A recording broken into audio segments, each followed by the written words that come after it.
Bisa.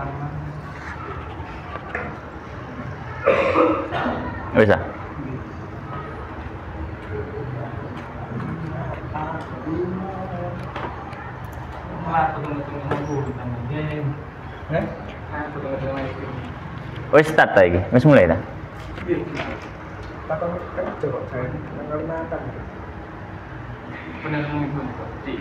Oh, wis. Baik, bismillahirrahmanirrahim. Alhamdulillah wassalatu wassalamu ala Rasulillah wa ala alihi wa ashabihi wa man walah wa la haula wa la quwata illa billah. Amma ba'd. Allahumma subhanaka la ilma lana illa ma 'allamtana innaka antal alimul hakim wa tub 'alaina innaka antat tawwabur rahim. Allahumma faqihna fid din wa 'allimna ta'wil warzuqna al-ikhlas fil 'ilmi wal 'amal. Rabbi shrah li sadri wa yassir li amri wahlul 'uqdatan min lisani yafqahu qawli. Allahumma amin.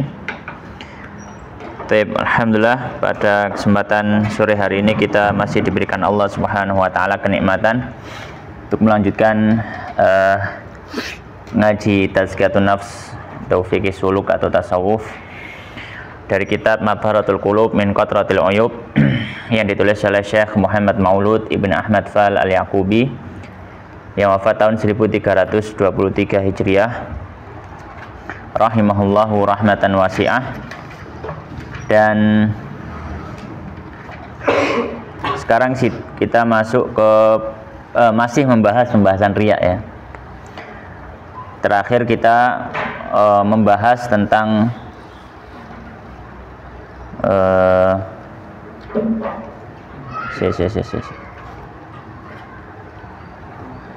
terakhir ini 100 biro bait nomor biro lali 101 saiki. Oh ya 102 ya terakhir ya.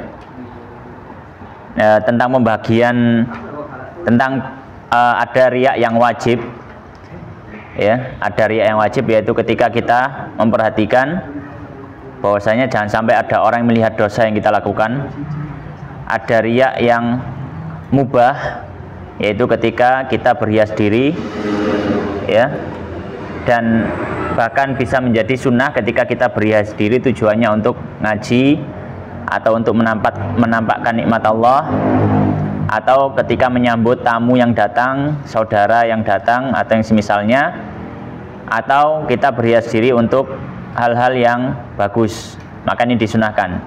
Dan ada riya yang haram, dalam artian riya yang haram itu adalah berhias yang haram, yaitu ketika berhias diri disertai dengan perasaan sombong dan berbangga diri ya. Nah sekarang ingat, sekarang sampai di bait nomor 103. Maka di bait nomor 103 insya Allah kita tuntaskan pembahasan riya sampai terakhir. Bait 108 yaitu terakhir pembahasan riya. Jadi di sini beliau akan menyebutkan beberapa masalah yang berhubungan dengan riya. Berhubungan dengan riya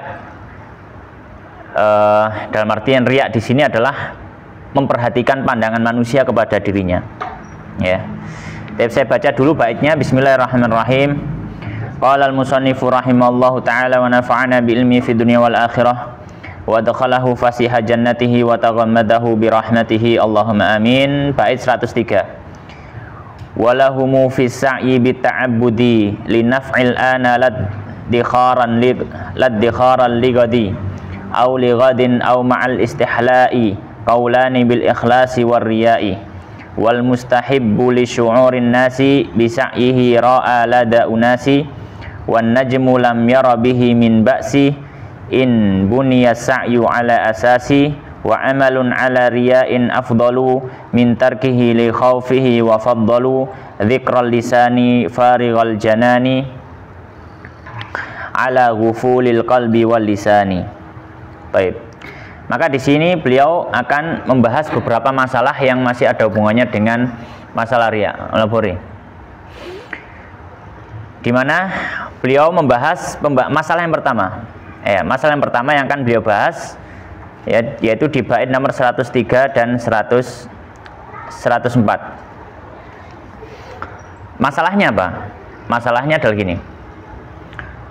Bagaimana kalau orang itu ibadah tidak ada niat yang berhubungan dengan akhirat. Niatnya cuma murni unsur dunia.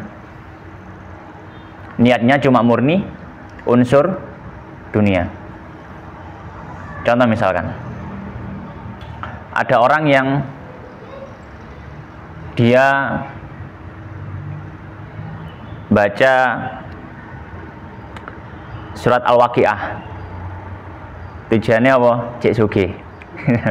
Misal ada orang yang dia menyambung tali silaturahim. Menyambung tali silaturahim ibadah, tapi tujuannya apa? Tujuannya supaya rezekinya lancar. Ini kan nggak ada unsur akhirat ya, nggak ada unsur akhirat ya. Ada orang yang berusaha, dia bertobat, dia hijrah, dalam tanda kutip hijrah. Tujuannya apa? Tujuannya memantaskan diri, cek aku oleh pasangan sing solihah wisan misale. Lah buat dengaran nama masjid. Iya. Aku cek oleh pasangan sing solihah, aku kudu memantaskan diri. Ngono ya jarine Sadarmanto ngomongnya. Jadi kepingin oleh jodoh sing soleh, solihah, ya dadi ya sing soleh solihah. Nggak ada unsur akhirat. Pertanyaannya, ini masuk ikhlas atau masuk riya? Nah, di sini beliau akan sampaikan.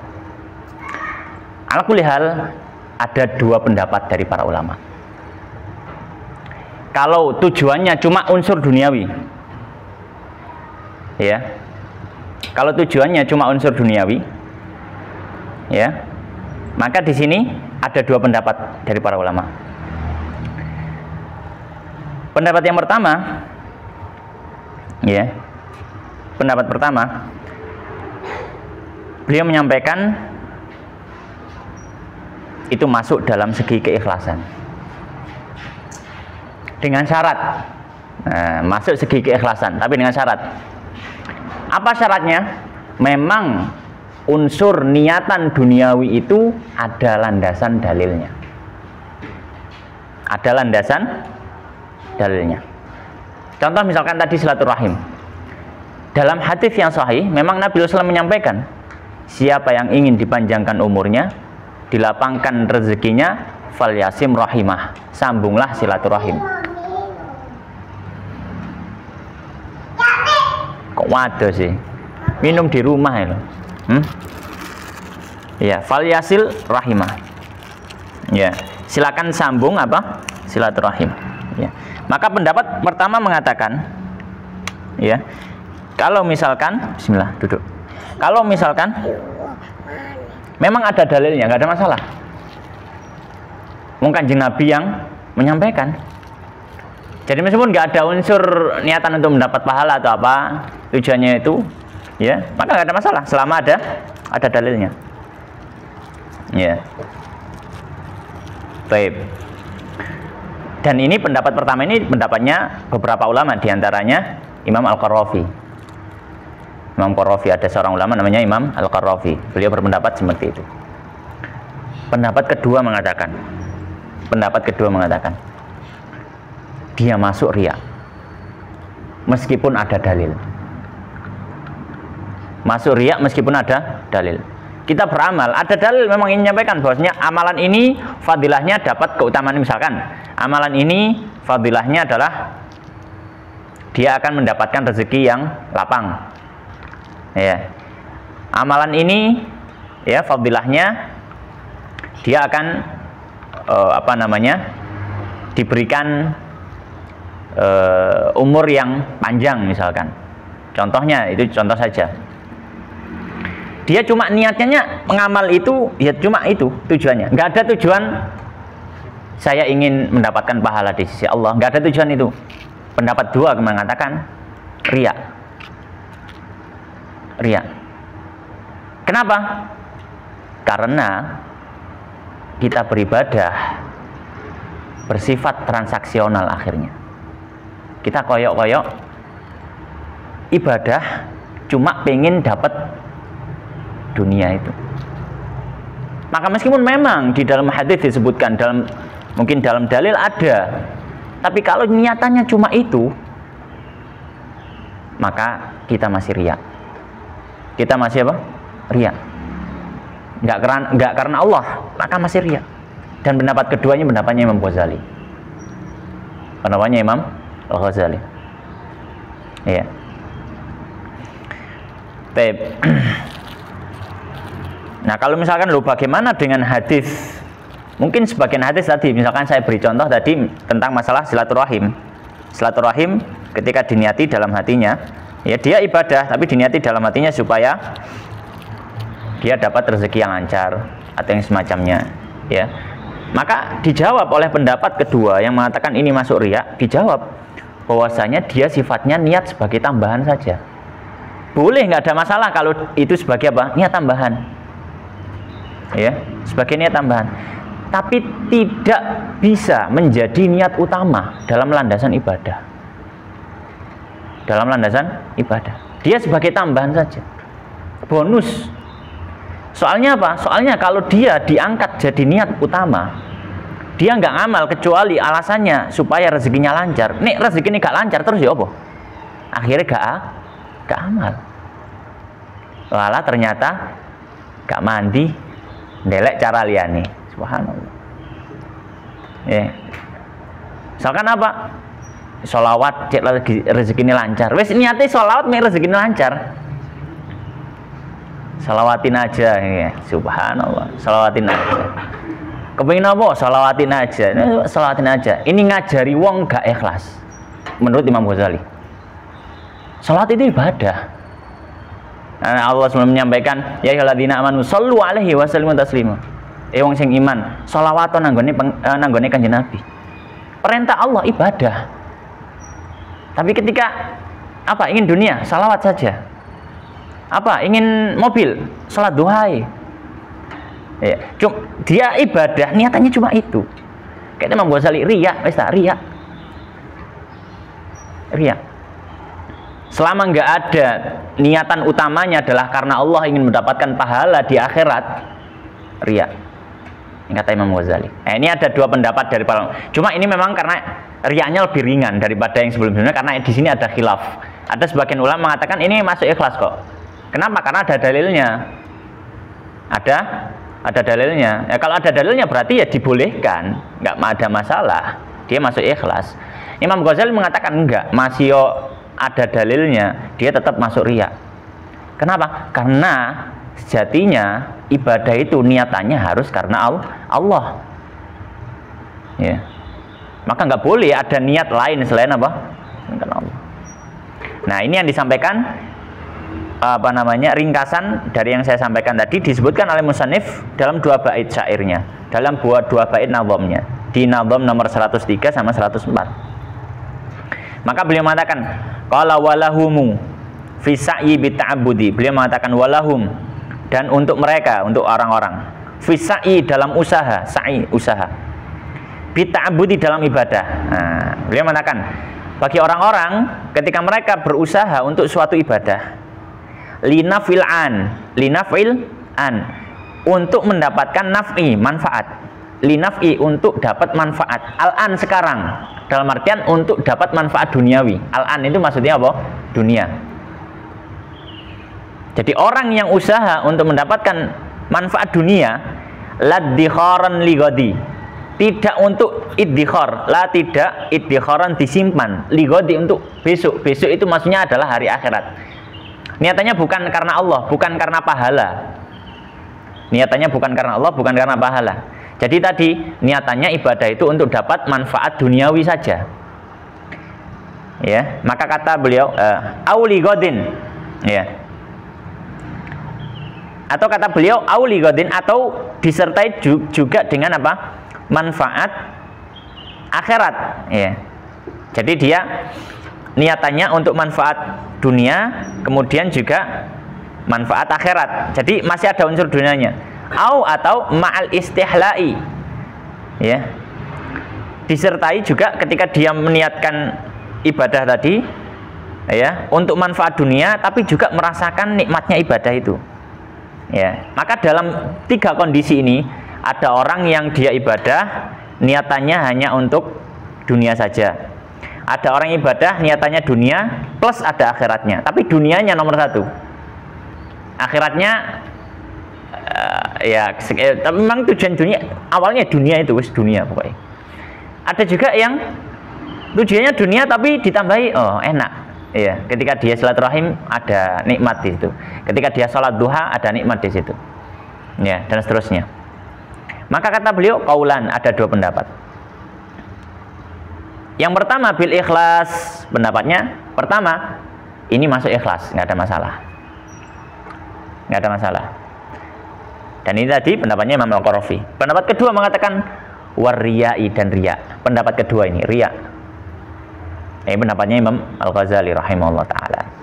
Ya. Ini masalah pertama yang kita bahas pada pembahasan ini. Masalah kedua yang berhubungan dengan riya juga. Ini di bait nomor 105 106. Wal mustahibbu li syu'urin nasi bi sa'ihi ra'ala da'unasi wan najmu lam yara bihi min ba'si in bunya as-sa'yu ala asasi.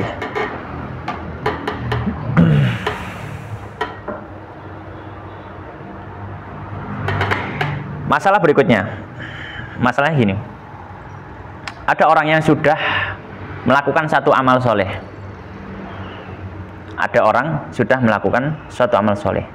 Setelah dia beramal, setelah dia selesai amal itu, ada keinginan dalam hatinya supaya orang tahu dia habis amal itu. Ya, terbersit, ya terbersit, ya di dalam hatinya. Ada keinginan supaya orang tahu amalnya itu. Tapi amalnya itu awalnya dia memang ikhlas, nggak peduli dengan manusia. Dia amalnya ikhlas. Beda nanti, soalnya ini nanti jangan disamakan. Misalkan Ustaz ya nopo kalau misalkan ada orang ya dia berdoa di depan Ka'bah terus minta tolong orang untuk difotokan. Kita katakan iki wis kit awal wis gak ikhlas. Soalnya apa? Kata ibadah wis njaluk tolong difotono. Ya ibadah soalnya sudah dari awal, maka nggak masuk di sini. Ini jelas riya. Jelas riya. Karena sejak awal dia sudah bukan karena Allah. Memang mau ini kayak estetik ini, kayak status sih misalnya. Background Ka'bah ya. Ya ambil dongong ini misalkan di fotono. Atau pas sembayang, atau sembayang nang ngarepe Ka'bah bangku fotono tekok sing sudut paling bagus ya. Sembayang ambil lere pas tagak ya iki. Subhanallah. Larang-larang tiket rono ya.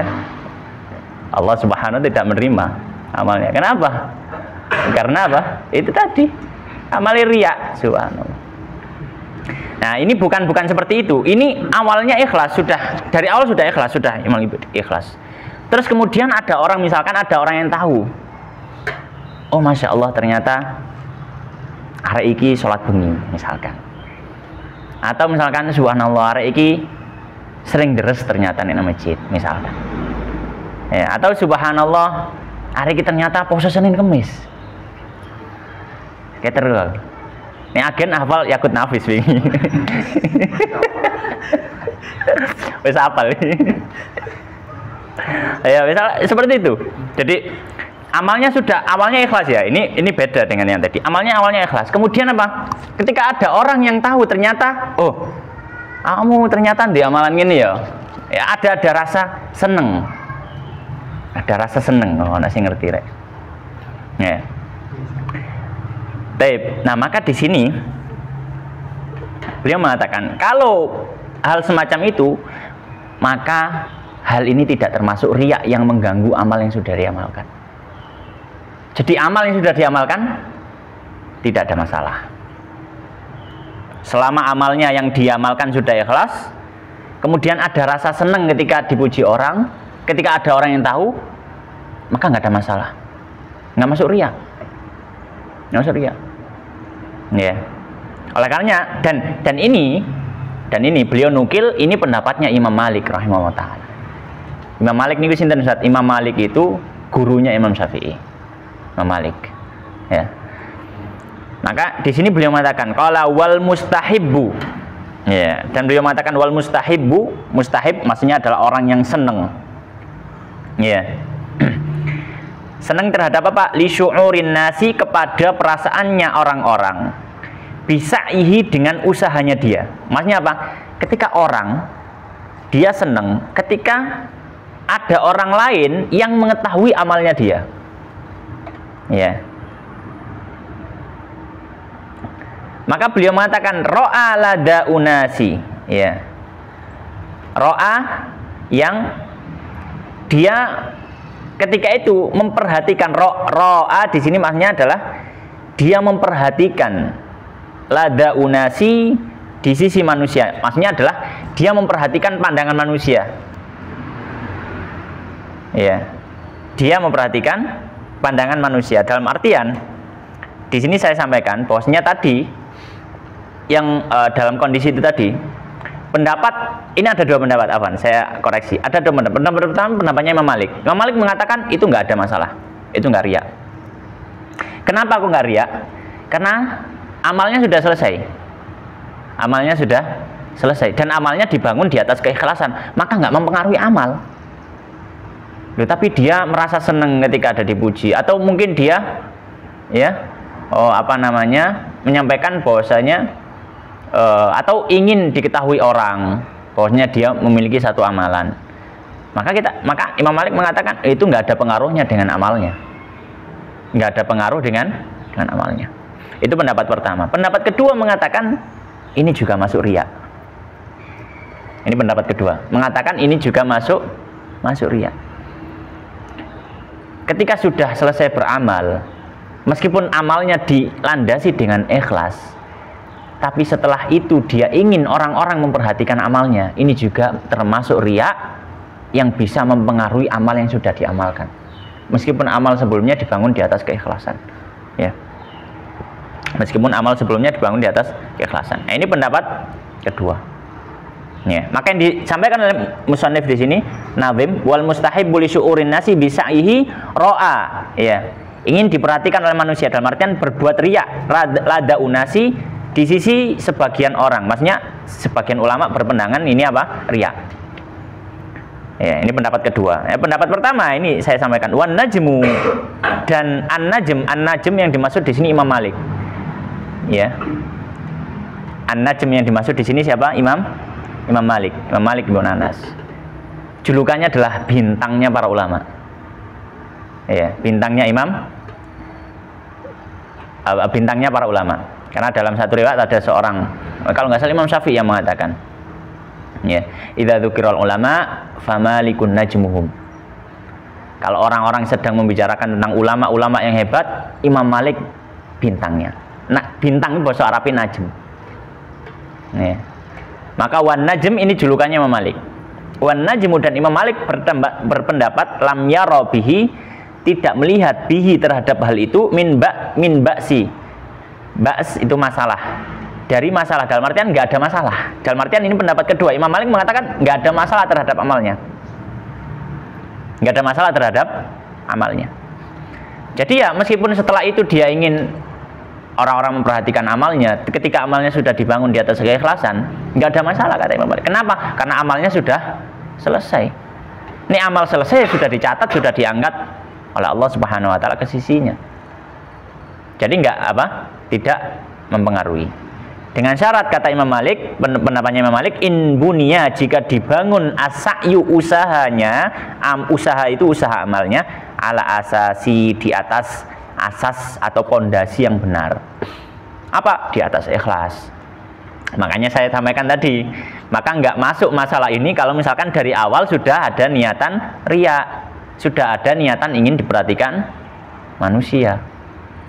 Dari awal memang tadi saya tentukan, misalkan mau sholat, ya, tolong titip aku tak sembahyang sih, HP ku gawon kok fotono. Ini sudah dari awal sudah riya. Ya, maka ini nggak masuk masalah ini. Masalah ini adalah ketika orang niatnya ikhlas, kemudian setelahnya apa? Ingin diperhatikan manusia. Baik. Kemudian, ya. Masalah berikutnya, masalah yang ketiga berarti sekarang. Masalah yang ketiga. Masalah yang ketiga ini terbangun atau masalah ketiga ini mungkin menjadi apa namanya, menjadi pikiran yang mengganggu bagi sebagian kita yang sudah ngaji riya. Ustaz, kula pun ngaos riya. Kok kaya wangel dadi wong ikhlas. Ya, kayaknya dadi wangel, dadi wong ikhlas kok wangel pol gitu. Bisa-bisa 90-95% amal saya selama ini riya sedoyo, Ustaz. Ya napa? Dilereni ya. Punya pikiran akhirnya kayak wangel dadi wong ikhlas gitu ya. Sulit. Jadi orang ikhlas kok sulit sekali. Ikhlas kan akhirnya nggak memperhatikan pandangan manusia terhadap ibadah kita. Sederhananya ikhlas itu. Kita nggak peduli pandangan makhluk ketika kita ibadah pada Allah. Yang kita peduli kan cuma Allah. Nggak ada urusan dengan manusia. Nah, itu sulit kadang. Bukan kadang, sering. Maka pertanyaannya, masalah berikutnya, masalah ketiga. Ya. Kalau ada orang yang dia dihadapkan dengan satu amalan. Ya, dihadapkan dengan satu amalan. Kemudian ketika dia mengamalkan itu, dia ada sisi riya. Apakah sebaiknya dia nggak amal, ditinggalkan amalan itu, sehingga dia nggak beramal, atau dia tetap amal meskipun ada unsur riyanya,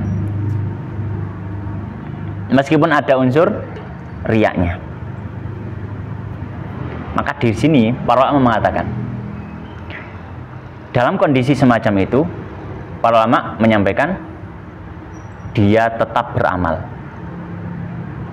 Ketika dia menyadari, wah aku gak ikhlas ini, batal di tengah-tengah, para ulama mengatakan tidak, tetap beramal. Dan di tengah-tengah amal, latih dirimu.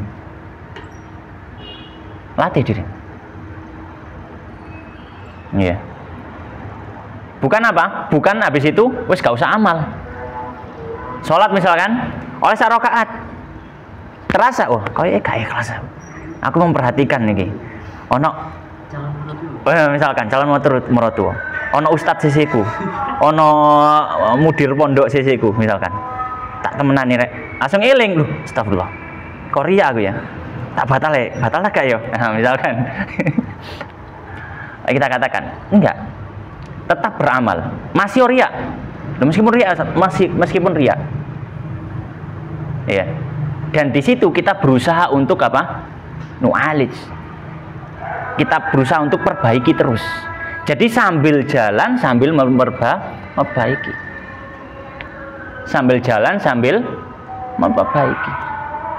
Kalau orang dituntut ikhlas, orang ikhlas itu berapa persen dari kehidupannya?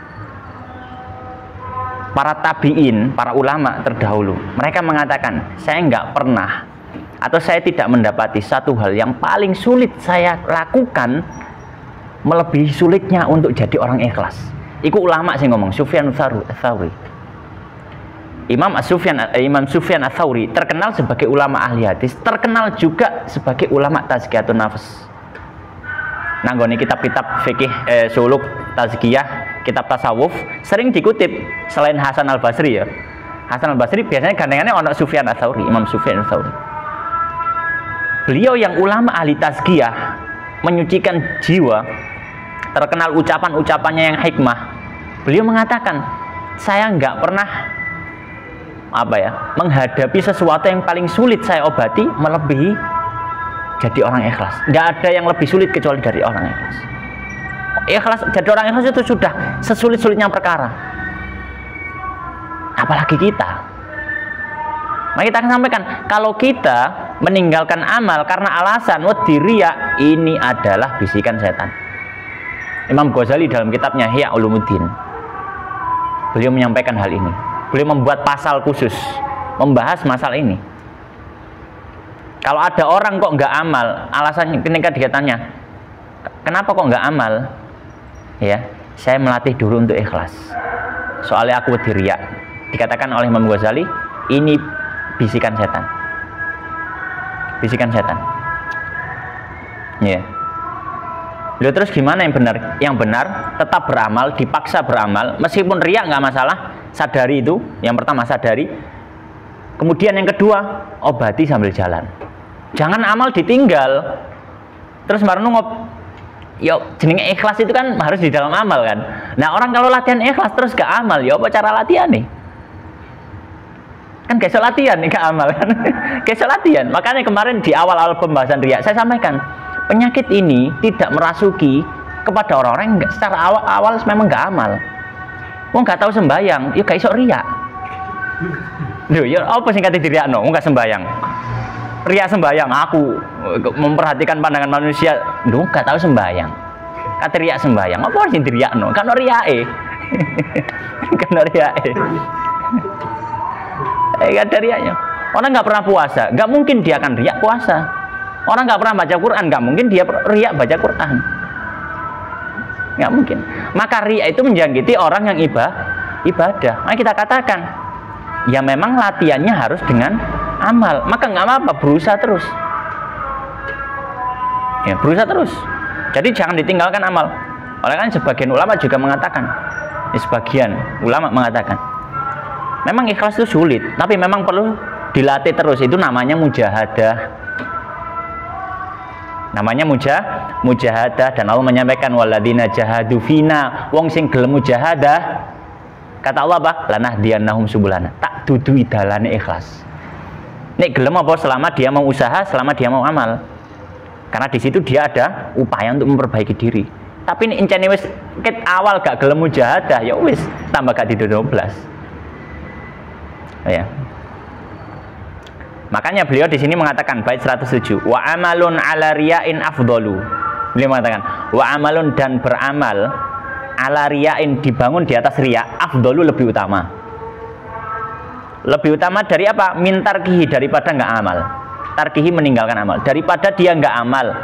Alasannya apa? Li khaufi, karena wedi riya. Ya. Karena wedi riya. Ya. Tapi ini masalah yang ketiga. Masalah yang terakhir dalam bab ini, masalah yang keempat.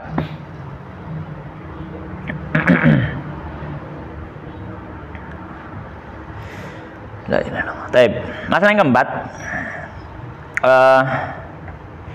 tentang masalah zikir, ya, tentang masalah zikir, ya, tentang masalah zikir. Mungkin ada sebagian orang ketika dia zikir, ini masih anak apa ya, anak masalah gitu ya, turunan masalah sebenarnya, ya. Jadi saya sampaikan dulu, zikir itu ada tiga apa istilahnya, tiga marotib itu apa terjemahan? Tiga tingkatan. Nah, tiga tingkatan zikir, ada tiga tingkatan. Tingkatan tertinggi orang zikir lisannya, zikir hatinya, ini paling tinggi. Jadi ketika kita mungkin setelah salam sholat, assalamualaikum warahmatullahi, misalkan ya, assalamualaikum warahmatullahi, kemudian astagfirullah, lisannya bilang astagfirullah, hatinya mengakui, ya Allah, sembahyang kula niki nggak 100% ikhlas, ya Allah, sembahyang kula mboten 100% khusyuk. Kemudian dia istighfar, saya mohon ampun kepadamu ya Allah, ya, menawi sholat kula tasing dereng pantes. Istighfar. Makanya Imam Ghazali dalam kitabnya Bidayatul Hidayah, kitab yang bagus ini. Ria atau ngaji Bidayatul Hidayah? Enggak tahu. Ya, sehatam. Alhamdulillah. Bidayatul Hidayah. Dalam kitab Bidayatul Hidayah, beliau menyampaikan Imam Ghazali, bahwasanya orang yang sholat nggak khusyuk, dia lebih butuh istighfar daripada khusyuknya. Orang yang sholatnya khusyuk, dia lebih butuh istighfar daripada khusyuknya. Kenapa? Karena sholat itu diberikan pahala sesuai kadar khusyuknya. Makanya kenapa kok setelah sholat kita istighfar? Itu tadi, karena sholat kita itu nggak 100% khusyuk. Banyak macam. Fa'ala kulihal, kembali ke sini. Misalkan ya, orang zikir setelah sholat, misal ini contohnya saja. Contoh yang lain misalkan masuk masjid. Ketika dia masuk, Allahumma ftahli abwaaba rahmatik, masuk masjid, tapi hatinya juga sambil di dalam hatinya dia zikir, iling, Nah, ini keutamaan, ini juga penting juga. Hendaknya ketika kita baca zikir paling nggak tahu artinya. Paling nggak tahu artinya. Soalnya nanti dampaknya kalau dia nggak tahu artinya, dia hanya zikir dengan lisan. Ya. Paling tidak zikir yang kita baca, yang sering kita baca lah, misalkan mau istighfar, itu insya Allah kita baca tahu ya. Ya, atau hal-hal yang lain. Paling nggak tahu artinya. Misalkan ketika masuk masjid, Allahumma ftahli abwaaba rahmatik. Hatinya juga sadar, masjid ya Allah, panggonane rahmat, panggonane barokah. Bismillah mlebu masjid, ya, supaya dapat rahmat, dapat barokah. Keluar masjid, ya. Allahumma nas'aluka min fadlika, Allahumma simni minasyaitonir rajim. Keluar masjid, kan zikirnya kan itu. Ya Allah, jaga saya dari setan yang terkutuk. Sambil di hatinya juga meresapi itu. Ya. Kenapa? Karena di luar masjid banyak setan. Makanya zikirnya Allah maksimni minasyaitonir rajim. Ada setan. Nang embong, nang pasar, macam-macam. Ada setan nih. Alhamdulillah, ini tingkatan yang paling tinggi. Ketika dia zikir, zikir lisan, zikir hati. Tingkatan bawahnya, zikir hati saja. Tingkatan bawahnya zikir, lisannya nggak berucap, tapi hatinya mengingat Allah. Ini bagus, cuma masih di bawahnya yang atas tadi. Ya, bagus tapi masih di bawahnya yang atas. Yang tingkatan ketiga, zikirnya cuma lisan saja. Lisannya istighfar, tapi hatinya lalai. Hatinya lalai. Hatinya mikir utang, mikir nyambut gawe, mikir keluarga, mikir bojoni, mikir anake, mikir macam-macam. Lisannya istighfar, astagfirullah, astagfirullah, Allahumma anta salam wa minka salam. Mari sholat zikir, tapi atine nang ndi? Atine nang ndi? Mikir pedae, ya. Macam-macam hatinya, macam-macam. Ini dapat pahala, punya keutamaan, tapi derajat yang paling rendah. Lebih utama timbang sing gak tahu zikir. Ya. Nah, ini urutan ini disampaikan, ya. Disampaikan oleh musannif, ya. Nah, tingkatan yang paling terakhir, nggak zikir lisan, nggak zikir hati. Maka ini sudah paling bawah, nomor 4 ini. Maka lebih utama orang zikir lisannya saja, hatinya lalai, daripada dia nggak zikir sama sekali. Oleh karena beliau mengatakan wafaddalu, dan memberikan keutamaan zikrul lisan kepada zikir lisan saja. Farighul janan, farig kosong, al janan ati. Orang yang cuma zikir lisan, atine kosong, lebih utama. Utama dari siapa? Ala atas wufulil qalbi. Wuful orang yang lalai. Orang yang lalai apanya? Al qalbi, hatinya, walisani, dan lisannya. Wis atine gak eling pangeran, lisane yo gak zikir. Maka tadi ini derajat yang paling rendah. Nggak ada masalah misalkan kita zikir, ya, misalkan sambil di jalan misalkan, ambil zikir, astagfirullah, astagfirullah, astagfirullah, astagfirullah, astagfirullah, astagfirullah. Tapi ya dalam beberapa zikir ono sing eling, dalam zikir yang lain kita nggak eling. Ini lebih utama daripada apa? Daripada kita nggak zikir sama sekali. Ya, nah, kalau misalkan pas nang embong lapo gitu ya, pas kita mungkin apa namanya jalan apa, termasuk amal yang utama adalah zikir. Dan zikir yang secara pribadi saya, zikir yang paling utama adalah istighfar. Zikir yang paling utama ketika kita dalam waktu senggang ya, istighfar. Kalau secara umum, pas mungkin budal nyambut gawe, ya, atau budal dolin, nang embong. Ini kan nang embong kan biasanya meneng kan, ti mau rengeng-rengeng nyanyi, ya. Zikir, astagfirullah, astagfirullah, astagfirullah, astagfirullah. Zikir ame nang embong. Atau murojaah bagus. Tapi nek murojaah rasa-rasen, kadang kalau murojaah nang embong moro-moro melayu nang surat di ngene moro-moro. Surat iki moro atau surat iki. Lho kok nyambung rene ya gitu. Istighfar. Istighfar. Kita lebih banyak butuh istighfar daripada kebutuhan kita terhadap nafas. Ya, kita hari ini lebih banyak butuh istighfar daripada kita butuh kepada apa? Nafas. Kenapa? Karena kemaksiatan di hadapan kita, dosa di hadapan kita. itu kayak nggak ada jeda. Nggak ada jeda.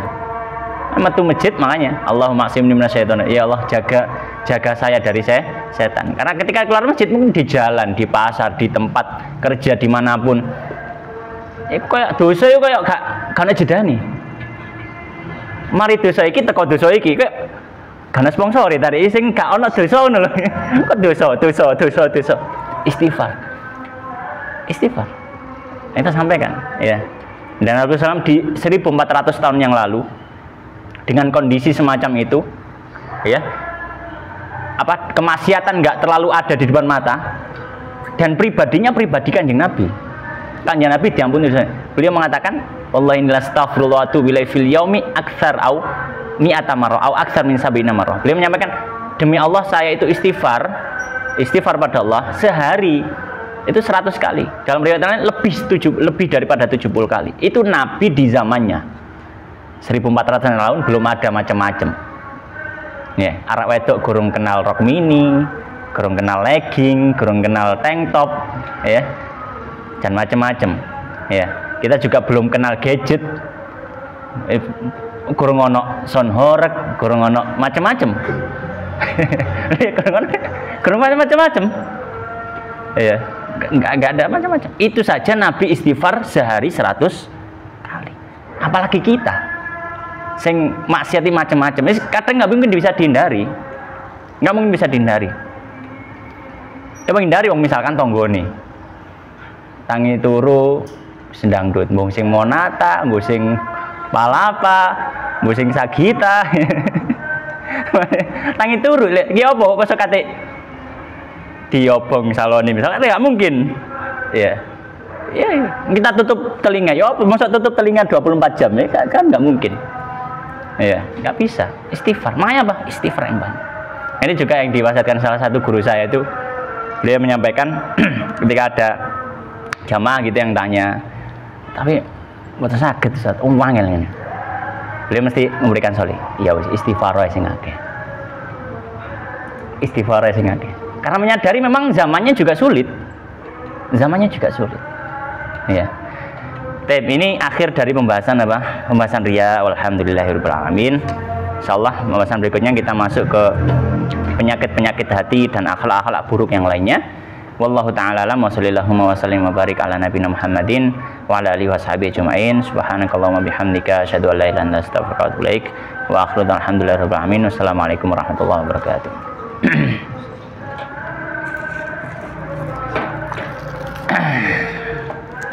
Ndiri kanca muri. Sapa?